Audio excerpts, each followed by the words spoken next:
Cestoviny? Áno, špagety alio olio. Poďme na to. Špagety, parmezano reggiano, citrónik, cesnak, čili, olivový olej, bazálka, petržlenová vňať, korenie, sol, bagety. Cesnak na platky. Nasekáme si bylinky. Čili na kocky. Čauko. Našúpeme si syr. Bagetu rustikálne natrháme. Opečieme na suchej panvičke.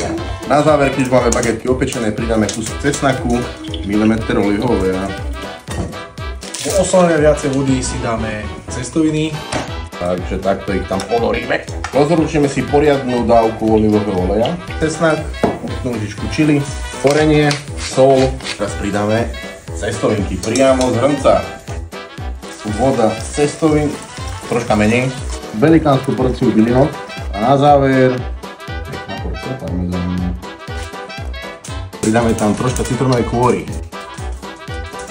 Parmezánkové choblinky, na záver olivový olej. Takže na zdravie, dobrú chuť. Čauko!